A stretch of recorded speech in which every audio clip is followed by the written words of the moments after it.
I'm attempting to record it 2 ways. All right, let's do this thing. Welcome everybody to a fun little experiment. This is Packsually. If you've never seen Actually, which this is based on, I'm going to give a little bit of a shout out to you credit-wise so they don't sue me for copyright violation. It is a show for nerds on nerdy pop culture topics like Star Wars, Star Trek, Simpsons, Harry Potter, anything else you could think of. The point being that we're going to read out some statements here, and it is going to be the job of my contestants here to correct one factual inaccuracy within each statement, preceded by Packsually. That is a great show. It was started by the guys who did College Humor. I think they're now called the Dropout Network, and that's what we're doing here. So shout out to them. It is a fantastically funny thing. If you just need a light 20 minutes to kill, I highly recommend putting it on. But we're doing not that. We're doing Packsually because sports has their own nerds, and we are some of them. So joining me to play the inaugural match of Packsually, first we have Andy Herman, who everybody knows and loves. And thank you so much for being here, Andy, the Pack-A-Day founder, owner, and podcast master.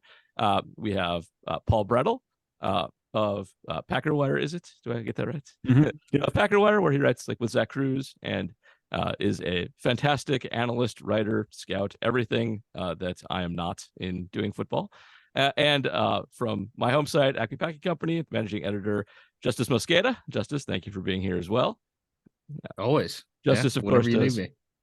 Justis does pretty much all the podcasts on Acme Packing Company except for mine.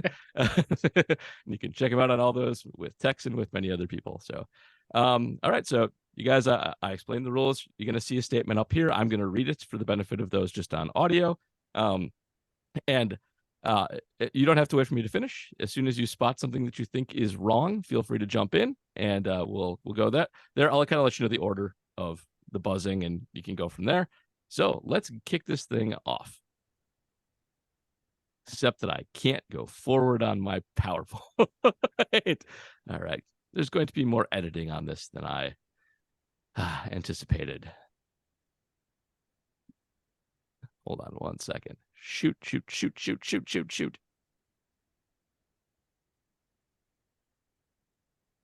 All right. Anybody off the top of their head know the hotkey for going forward? There it is. All right. Going to pick it up and edit the heck out of that last part here. All right. So we're going to get started with the first question. In 1998, running backs Edgar, Bennett, and Ramon Harris basically switched places, with Bennett defecting to the Bears, while Harris, known to the Chicago faithful as the Omniback, came to Green Bay. Bennett outgained Harris 611 to 228 yards on the ground for their respective teams.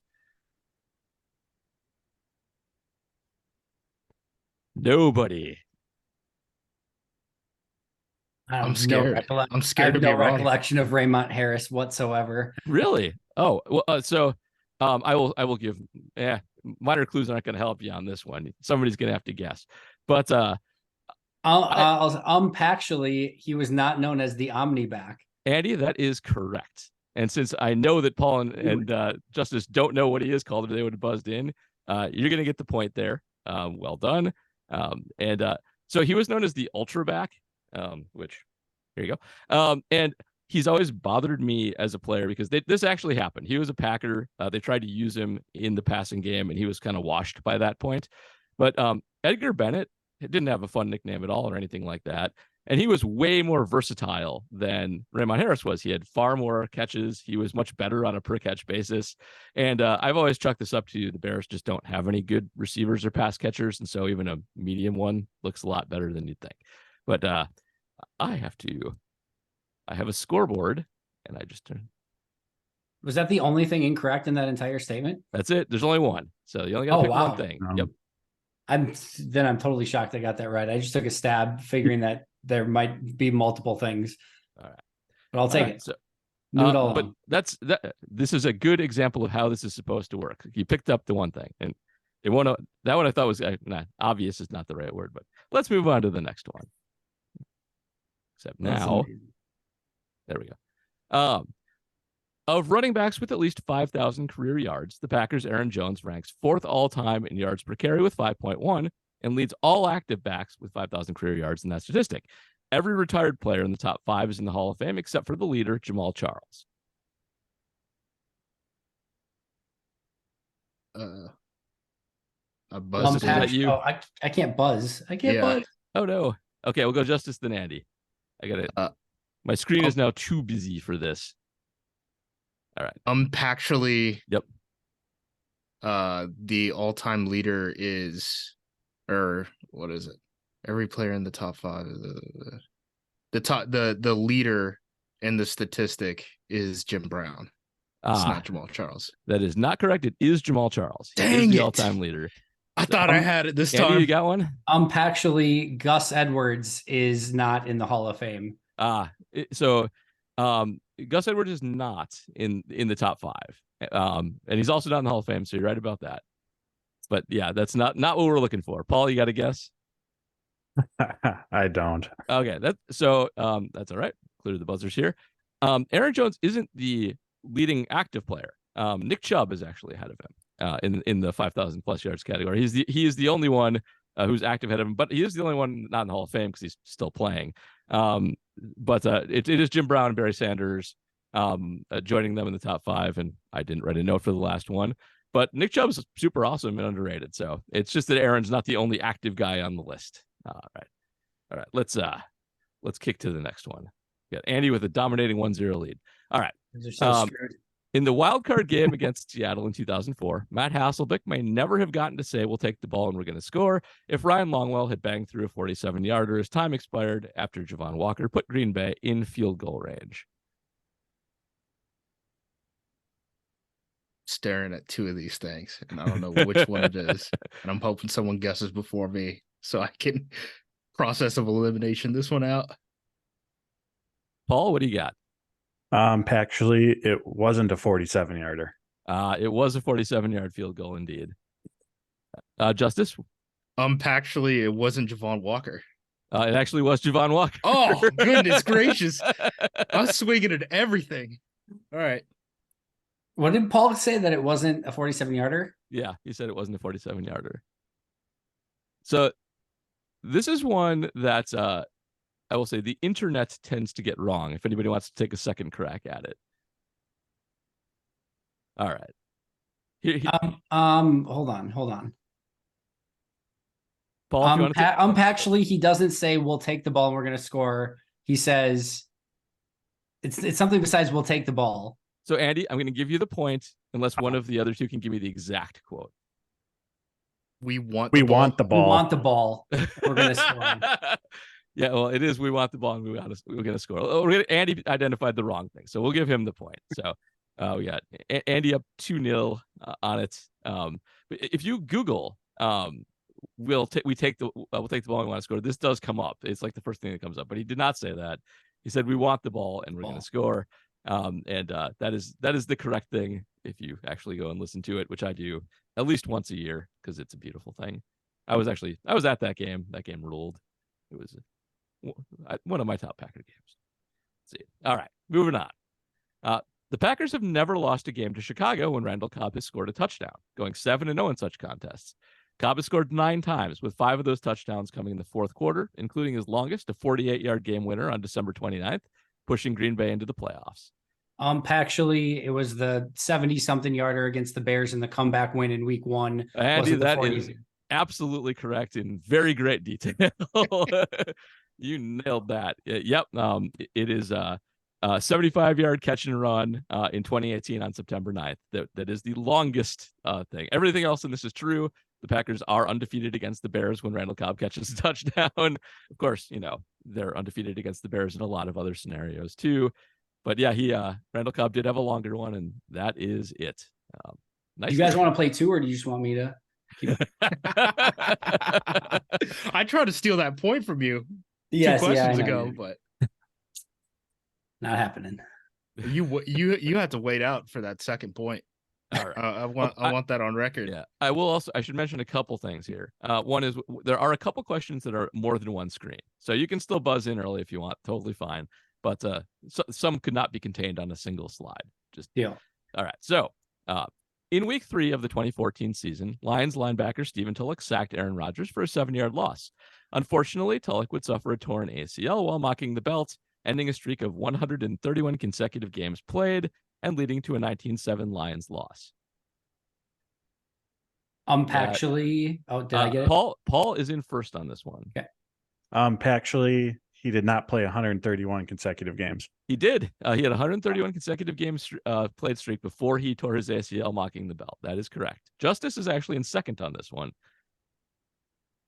I don't want to just pass it to Andy, but Paul guessed mine. So, actually, it wasn't a 7-yard loss. It was a 7-yard loss. Oh, that is goodness also correct. gracious. All right. Andy, what do you got? I actually think it's probably the score, but I'm going to say that he actually tore his Achilles, not his ACL. Nope, he did tear his ACL. That's also correct. So this one is actually, we think of mocking the belt as coming with consequences. Oh, he and went the with, consequences in this game were that he got hurt. However, the Lions actually won this game 19-7. It was a disastrous game in which the Lions scored a defensive touchdown off an Eddie Lacy fumble. They sacked him in the end zone for a safety, and then they got one long Reggie Bush touchdown for their 19 points. And Rodgers was just actually terrible on the day. So the Lions won the game, even though the mocking happened in this game, which people often forget because I feel like that didn't happen too often. So that is that one there. A great Aaron Rodgers moment, but yeah, bad game all around. I guess it was mostly Eddie's fault. A lot of fumbling. All right. On to our first shiny question. This is a visual question. I'm going to show you a picture on the next slide. We have altered something about the picture. Buzz in and tell me what was altered, and you get the point. Specificity, of course, being better. I hope there's a sliding Mark Murphy on it somewhere. That's what I was guessing. Aaron put in somehow. I do. If this is good, I want to have Aaron on sometime, and I'm saving that for her. But here you go.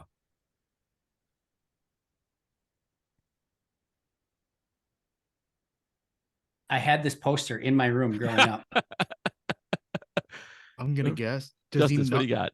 Does he not have his wand in his hand? I can't tell. So, Justis, that is correct. Let's go. Yeah. That is so going to give you the point. That's definitely it. So he has a wand in his hand and he's levitating a football in the actual poster. So, but yep, that is it. For the audio listener, it's I feel like the wand it's is the Mikowski poster. Love the Mikowski. I had this poster too. It's an amazing poster, honestly. Don Mikowski, you got to give him the look. It is one of the best mullets of all time. Honestly, the mullet on which all other mullets should be based. It's a Justis point, by the way, not a Paul point. Oh, I gave that to Paul. Sorry. Thank you for catching. Your heads are blocking my scoreboard, so. We're in no man's land. All right, that's fine. Justis 1. There we go. Scores up to date. Let's go on to the next question. All right. Entering week 12 of the 2008 season, the Brett Favre-led Jets were 8-3. Favre was having an outstanding season, completing over 70% of his passes for 20 scores against just 13 interceptions. He would throw 9 picks over their last 5 games, costing New York the final playoff spot to the 11-5 Patriots. Actually, the Patriots. Hold on. Justis got you. Son of a beast. Wait, did I? Oh, maybe I didn't clear you. Nope. I think I hit my phone to keep the light on, and it buzzed. So I'll give it to Andy because I didn't have an answer. You got I'm not confident in this one anyway, but actually, it was not the Patriots. That was the Matt Castle season, maybe. That is exactly correct. That is the Matt Castle season. The Patriots they were not the wild card that year. It was the 12-4 Colts and the 11-5 Ravens. Pats missed the playoffs despite going 11-5. The one of the only Belichick seasons to do it. So yep, that's it. And the best record to not make the playoffs in a long I think time. it is. I was gonna guess that. I was like 2008 Patriots. I tried to do the math. I was like, I was in 8th grade when they went on that undefeated run. Look at the honesty of Justis saying that he wasn't the one that chimed in. Deserves a point in and of itself. You gotta like that. You gotta play honest. All we got is our name, man. We're all about sportsmanship here on Packsually. That's exactly correct. It's a good-natured game. All right, let's kick to the next one. All right. Reggie White's story is well known, and while he had more total sacks for the Eagles, he had plenty of sacks and more interception return yards as a member of the Packers. He would cap off his Packer career by winning Defensive Player of the Year and retiring as a member of the Green and Gold. I have to clear buzzers here. Justis is first. Spamming it. He retired as a Carolina Panther. So that is not correct. Oh, come on. All right. We're doing the one-day retirement thing? Okay. Andy, you're next. Now, I am not sure where to go because I was going to go Carolina Panther as well. So I will tell you, this question was asked specifically so that someone would answer Justis's answer, and I could tell them they were wrong. I fell for the bait. I got the cheese. Yeah. I'm going to hold for now, then. I'm not sure. I have to think on this a little bit more. All right, Paul, do you want to take a shot? I got it. I think. Okay. Actually, he retired as a member of the Philadelphia Eagles. No, also not correct. Actually, he had more interceptions and return yards as an Eagle, not a Packer. So you went too specific there, but I'm going to give it to you because you were. That was my enough. one. I was trying to get out. So he did have more interceptions. So that is the thing. He had 2 interceptions as a member of the Eagles. He had 1 as a Packer. He actually, I'm going to give it to you. He did have more return yards with the Packers. That one was bigger. But yeah, so here's the thing. He did retire as a Packer. He filed retirement papers. He sat out a year. If you go to his PREF page, that season is listed as Reggie White retired. He retired as a member of the Packers. Then he did the reinstatement thing, which no one ever does, and came back and played for 1 more season for the Panthers, and then retired a second time. But he did retire. And did, this wasn't just like Brett threatening to retire. He actually did retire. So technically retired as a member of the Packers and as a member of the Panthers because he retired twice, which maybe you shouldn't be able to do. But Reggie showed us that you could do a lot of things that you shouldn't be able to do.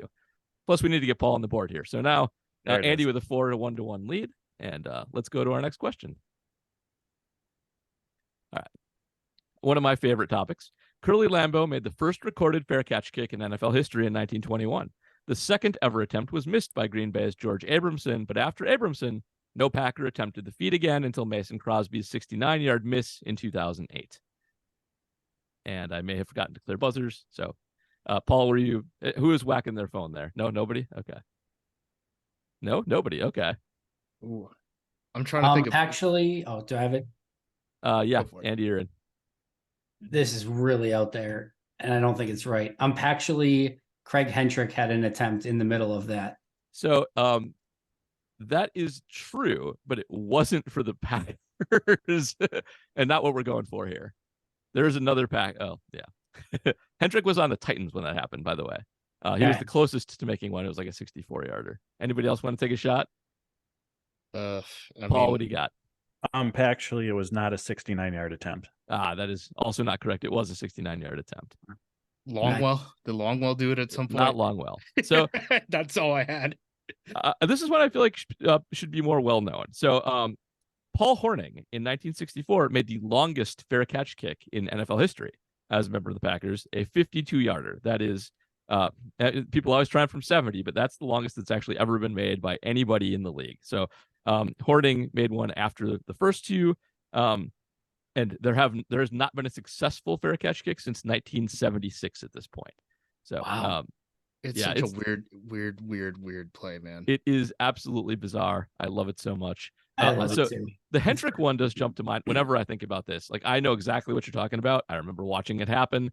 But that was as a member of the Titans or Oilers or whatever they were called at the time. So I don't know how I possibly know that. Like, I don't know, like how somewhere in the depths of my mind, I know that Craig Hentrick attempted a fair catch field goal is insane. That's like, I don't know. It's crazy. It gets in there. I think they did that with Janikowski too, when Kiffin was with the Raiders, and it was some absurd line. It was like the one thing I can tell you about Seabass, I don't remember if he had a super long fair catch kick attempt that he missed, but I looked up to see if the longest fair catch kick attempt was the longest field goal attempt ever attempted, and it's not.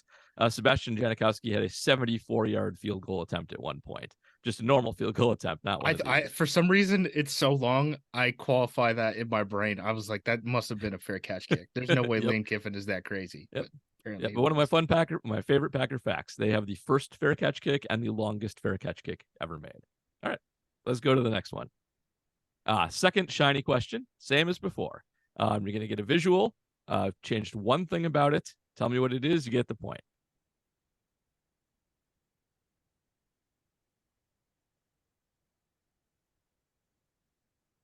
Justis, what do you got? It says his name is the Minister of Defense or Big Dog. Yep. I'm gonna say it's Big Dog should not be included as Reggie White's nickname. That is incorrect. That is What? one of his official nicknames per Oh. the reference page. Oh, I know what it is, but I'm out. Anybody else want to take a crack? Otherwise, I'll let Justis go again. Packsually, his middle name is not Howard. It is Howard.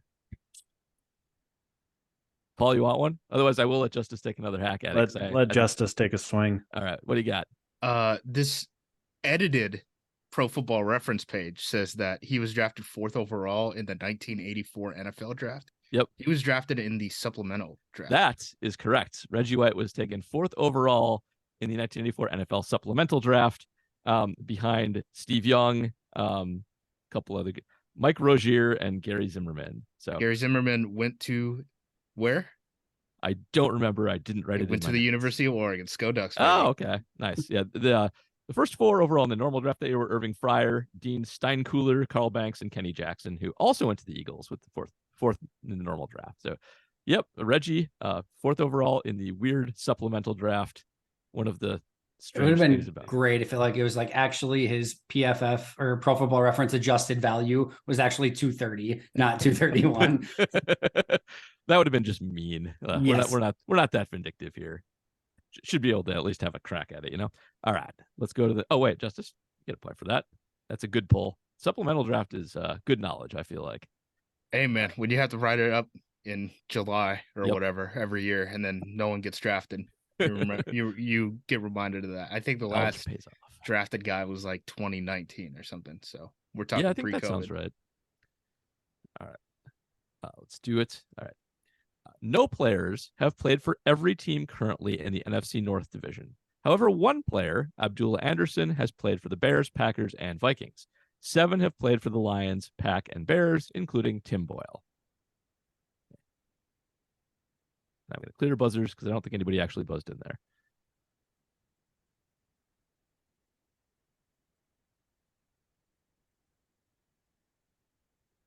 Nobody wants a shot at this one? Oh, I got it. Okay. Abdullah Anderson actually played for the Bears, Packers, Bears, Lions, and Vikings. That is not correct. He did play for the Bears, Packers, and Vikings. He also played for the Atlanta Falcons the Washington Redskins for a year. Huh. I'm thinking of Amir Abdullah. So I will say, I think this is one where when you hear it, you're going to be mad at yourselves. So you might want to take a crack. All right. I'll give you a few more seconds. All right. Paul, what do you got? Actually, there are players that have played for every team in the NFC North currently. There are not. Oh. There are not any players that have played for everybody. Justis, you want to take one? Played for the Bears, Packers, Vikings. I just keep staring at NFC North division, and I'm like, this is gonna be some trick question about NFC Central or something. It is like not that. a question involving the NFC Central with Tampa Bay I involved. know, but I'm psyched out. I don't Okay. have anything. I come to you with open hands right now. Yep. All right. Let's move on. So the incorrect part of this one is actually that Abdullah Anderson is not the only player to ever have played for the Bears, Packers, and Vikings. There's one other player, that being Jim McMahon, who also played for the Packers and Vikings. I'm okay with getting that wrong. I forget about him being a Viking. Like I remember him as like an Eagle. Mm-hmm. He made the rounds a little bit there at the end, but yeah, he was on the Vikings as well. He does count for your immaculate grid there. I somehow get Amir Abdullah and Abdullah Anderson mixed up. I think that's Amir fair. Abdullah, Yeah. I remember Amir Abdullah quite well for no good reason whatsoever. All right, let's go to the next one. And I cleared out. All right. The record for rushing touchdowns in a game by a Packer is 4, held by 4 players, including Dorsey Levens, who accomplished that feat in the famous more points 99 game against the Cardinals in the last game of the 1994 season, 2-pager. Levens would also set the team record for rushing yards in a game that day with 190, though he would eventually be passed by Amon Green twice.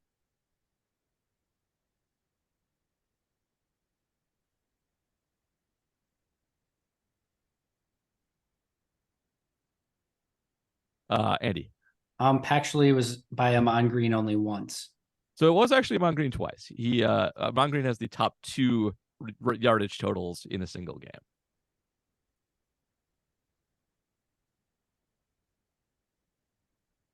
Appreciate the guess. Any guesses? Actually, it's not 190 yards. The third highest is not 190 yards. So that's that not that day he did not rush for 190 yards. All right, we'll allow that one. So that is correct. He did not rush for 190 yards that day. I would say that there's some specificity that could be added to increase the answer. Justis, if you want to take a hack at it, I may award 2 points on this one. But Paul, we'll give you that. That is correct. The third highest rushing total in Packers history is 190 yards, and it's not Dorsey Levens. So it is by Dorsey Levens, but it's not in that game. It's a game that took place on November 23rd of 97 against the Cowboys, when he had just a monster game against kind of the end of the Acme era. And that record was the Packers' all-time leading rushing total for quite a while until Amon came around and shattered it a bunch of times. But it was a good showing against the Acme Cowboys when they had Herschel Walker back with Emmitt Smith. Fun times there. He had 17 yards rushing in that game for the record. So, but Paul will give you that one. That is what was wrong with this. He had 140 yards rushing during more points 99. He did score 4 very short touchdowns. Dorsey ruled. He was great. There's my points. All right, let's see. We're actually getting somewhat close to the end of this bad boy. So, we're tightening up the lead. Yep, tightening up the lead. Andy thinks he's gonna get away. I know. Can Paul and I combine our points at some point? I'm getting by on technicalities tonight. Technicalities. I think we all are. The way to do this are technicalities. Technicalities are key. All right. In the 1985 NFL draft, the Packers selected tackle Ken Ruckers with the 7th overall pick. Ruckers was outstanding, but also underrated while playing 12 seasons in Green Bay, perhaps because Hall of Famers Chris Dolman, quarterback Randall Cunningham, and University of Wisconsin favorite Al Toon were all drafted right after him. Not right after him, but in the vicinity. Wait, can you scroll back to the other page? You bet. Okay, so this doesn't imply that Randall Cunningham is a Hall of Famer. He's not. Yeah, the only one that's implied to be a Hall of Famer is Chris Dolman, and I'll tell you that Chris Dolman is a Hall of Famer, so that's not what's wrong with it. I think you need to clear the buzzer, by the way. Oh, sorry. I assume you want to buzz. There you go. Yeah, actually, they were not all drafted after him. That is correct. You want to take a shot at right now? You got the point. You want to take a shot at being more specific? Yeah, Randall Cunningham was drafted prior to him. That is not correct, though. But you got it right now. Anybody else want to try it? I might split the points on this one because process of elimination will help you a lot. I'm just going to take the cheapo and say he wasn't drafted 7th overall. That is not correct. He was drafted 7th overall. Paul, you want to take a crack on the specific thing? Chris Dolman was drafted ahead of him. That is correct. Chris Dolman was drafted ahead of him. He's 4th overall. So I'll give Andy and Paul each one for that. But I appreciate the effort. I like Andy's risk taking. It's paid off handsomely in the game so far. The more stupid you're willing to look, the better off you're going to be. This is my game. I've somehow been the most wrong with my answers, but also the least trigger happy about hitting this damn buzzer at the same time. You are cautious. Yep. Caution can be good too, but not in this game. All right. Going on to the next one. I love this question. From 1987 to 1998. Oh, clear the buzzer. Got to clear the buzzer so Andy can ring in quickly. From 1987 to 1988, the Packers kicker was Max Zendejas, a member of the Zendejas kicking family, brother to Luis and Joaquin, and cousin to Tony, the best kicker of the bunch. In a 1987 home game at Lambeau, Max missed a late PAT after a Kenneth Davis touchdown, putting Green Bay at risk of losing up just 16-10, which was typical of his lack of consistency. Fortunately, the defense held on for a win, and Zendejas would be released during the 1988 season after making just 56.3% of his field goals. You go back to the first page. You bet.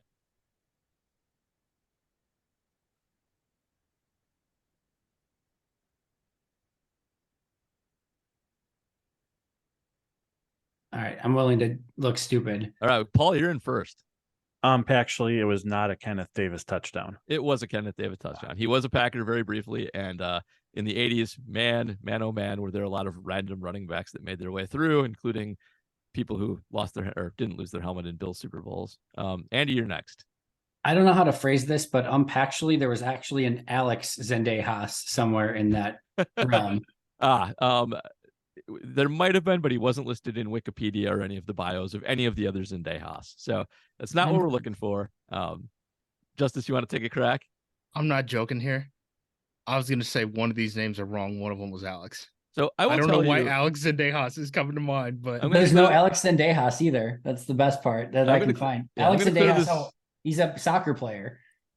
Okay. I'm going to clear this out. All the Zendejases are correct. If anybody wants to take another shot, buzzers are clear. So FC Dallas, Alex Zendejas. So how about it was a road game? It was a road game? That is not correct. I will give a clue. This is a secret gold package question. Andy, you got in. Actually, it was at Milwaukee County Stadium. It was at Milwaukee County Stadium. That is correct. Yes. The 80s are key here. The Lambeau is not the home of everyone. I was at this game too. It was actually one of the first games I went to, and it was easy because it was easy to get tickets to Milwaukee County Stadium to see the Packers play. And a terrible place to see a game. Many fights. Just the benches were on the same side at County Stadium, so like the players were just like 2 feet away from each other the whole game. It was just awful park for that. Yeah, very bad. All right, I got to bring the buzzer back up. I lost the buzzer. There's the buzzer. All right, on to the next one. We are getting close. This will bring us to our final shiny question. And this is the one that I asked you guys to bring paper and pencil for. So get that out. Paul, did you honor system on you? Got it? All right, you guys ready? Yeah, I'll write it on the back of my chair holder. All right, I'm gonna time this one for about a minute. What you're going to see here are, get started here. The nicknames, it did not transfer. You'll be read the nicknames of Packer players officially by Pro Football Reference. Has to be in Pro Football Reference. Write them all down, and whoever gets the most is going to get the point here. We'll go about a minute, and while we do that,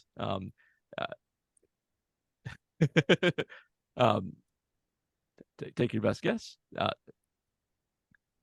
Do check out all of our various places that we write and podcast for when you get a chance. Us at Acme Packing Company, Justis and I, Andy at Pack-A-Day, and Paul at Packer Wire. All do excellent work, are all great places to catch up on things.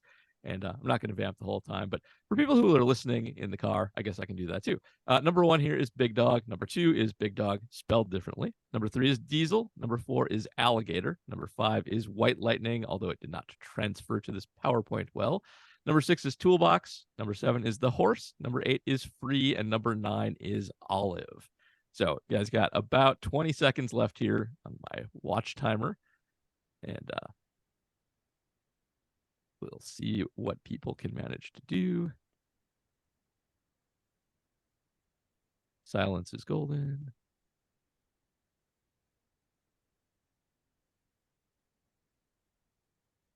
All right. And all right, pencils down. And you're at the top of my screen. Why don't you go first? Oh, great. Well, Big Dog we learned earlier was Reggie White, I believe. So which one? The first Big Dog, BIDDOG. So that's okay. Do them all, but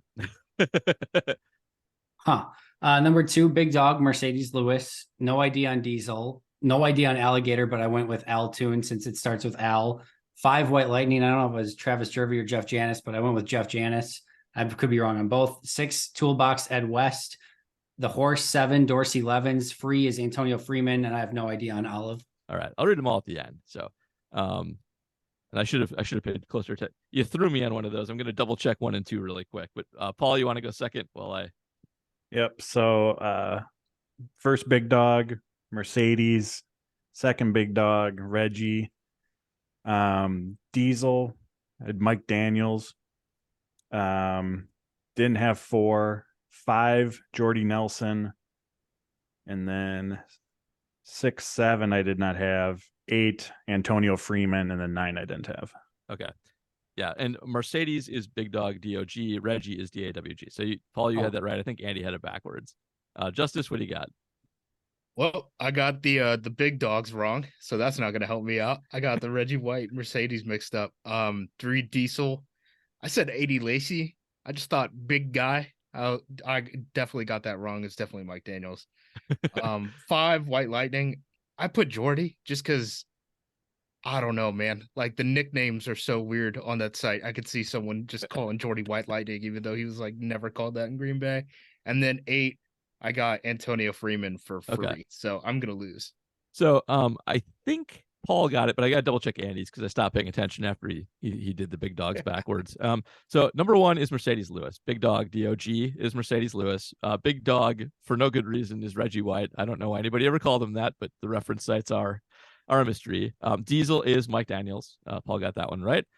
Alligator is Tony Bennett for reasons known only to the Pro Reference editors. White Lightning is Jordy Nelson. And I think the most shocking thing about Pro Football Reference is if you type in White Lightning, he's the only one. I figured there'd be like 27 What? White Lightnings. Yeah. Weird. It's truly bizarre because that's not the case with all these nicknames. So Toolbox is Ed West, as you guys got, most of you. The horse is you actually had a choice of 3 for the horse. Dorsey Levens is the horse. Also Harry Shah and Harry Matos, which I learned when I put those in and double checked them. All those guys were Packers at some point for some reason. Free is Antonio Freeman, as everybody got. And then Olive is Elijah Pitts, going back a ways, but the Pitts made the name there. So How many did you get? You got 5, right, Paul? Yeah, I got 5. Stupid Reggie White. Mercedes. Justis, you were slightly under 5, were you not? I had 2. All right. And I had the easy 2. So All right. So Paul's going to get that point, pulling himself to within 2. All right. Why Close would they game. spell dog DAWG back in the day for Reggie White? That doesn't make any sense. I'm No flummoxed. idea. Yeah, it's. I mean, whoever called him anything but the Minister of Defense. Ridiculous. One of my favorite Matub things he does is bully them into putting nicknames on people successfully sometimes. All right, let's go on to the next question. And I think our buzzers cleared. Buzzers are cleared. There we go. All right. There are 9 active Packers with at least 1 interception as a member of the team. Jair Alexander and Rasul Douglas lead the way with 10, followed by Darnell Savage with 9, and linebacker Devondre Campbell with 4. That is Andy in immediately. Darnell Savage does not have 9 interceptions. Yes, he does. That is correct. Paul, what do you got? That was mine. Actually, Devondre Campbell does not have 4. He does have 4. Justis, what do you got? I'm pretty confident. So if I swing and I miss on this one, can I bet all my points on this? Rudy Ford has multiple interceptions as a Green Bay Packer. Justis, you are correct. Rudy Ford has 5 interceptions. He has more than Devondre Campbell does, and he is left off the list. That is correct. That is the problem with this one, and so you get that one. Figure I kind of Justice points are Andy points right now, so that's fine by me. I'm just playing defense against both of you. Yep. All right, on to the next one, and this is the last question. This is the super question. All right, so last question of the day. One of the most important plays of the 20, it's multiple screens. One of the most important plays of the 2010 Super Bowl came on Clay Matthews' huge hit on Rashard Mendenhall at the start of the 4th quarter, which forced a fumble that was recovered by Desmond Bishop. It's a good thing this happened, as a few plays directly before, or it was a disaster for the Pack. On 3rd and 10 on the previous drive, Rodgers hit Brett Swain with what would have been a first down. However, Swain was ruled to have never had control. The pass was ruled incomplete. On the ensuing punt, Jeremy Kapanos boomed a huge 57-yarder, but it was called back due to a little-used special teams linebacker named Darrell Briggs heading downfield too early. Kapanos shanked the retry at 32 yards, setting up the Steelers at the Green Bay 41. Mendenhall would gain 8 on the ground before the fumble that turned the Super Bowl. Buzz. Oh, did I not clear him? Okay, sorry. My fault. Andy, what do you got? Man, there's like a billion things here, and I thought I knew it at the beginning, but That's I why don't it's a think super so question. anymore. He didn't. Can you go to the very end again? The end, sure. This one. He didn't gain 8 yards before fumbling. Let's be. I'm going to let you take a second one on this one. The play before was a Rashard Mendenhall running play where he did gain 8 yards. Okay. Yeah. So Right, fair points, not precise enough. My buzz, because he got hit behind the line of scrimmage on the play. Yeah, you may still buzz because that was unclear. That's not what we're going for here. So in this, I'm trying to read the question again. I'll start from the special teams linebacker Briggs. Yeah, is he identified as a Packer in this? Yes. No, that's wrong. Hey, Packsually, I forget what the words are. There's no way. He was a Packer, Briggs, right? Was he? Justis, he was a Packer, and he did commit this penalty in the Super Bowl. He was a Packer in the Super Bowl team. Yeah. I don't remember this at all. What? Paul, what do you got? I could be very much misremembering. I'm probably misremembering. Jeremy Kapanos wasn't the punter, was he? Paul, that is correct. Jeremy Kapanos was not the punter in the Super Bowl. Was it Mastay? It was Mastay. Tim Mastay was the punter in the Super Bowl. So you are going to get that one on the super question. That is going to bring the total hard fought, very close. Good rally by Paul at the end, but that will do it for the game. And Andy with 6 is going to hold off Paul with 5 and Justis with 3. So good work all around, Andy. Outstanding job, Paul. Good rally too, and good get on Kapanos and Mastay too. I feel bad. I feel like I intentionally threw off Justis by including Darrell Briggs in that, but like he played for 3 teams that year. It's one of the things about the Super Bowl that I've always found the most insane is that guy got on the field for it and almost ruined the Super Bowl for us.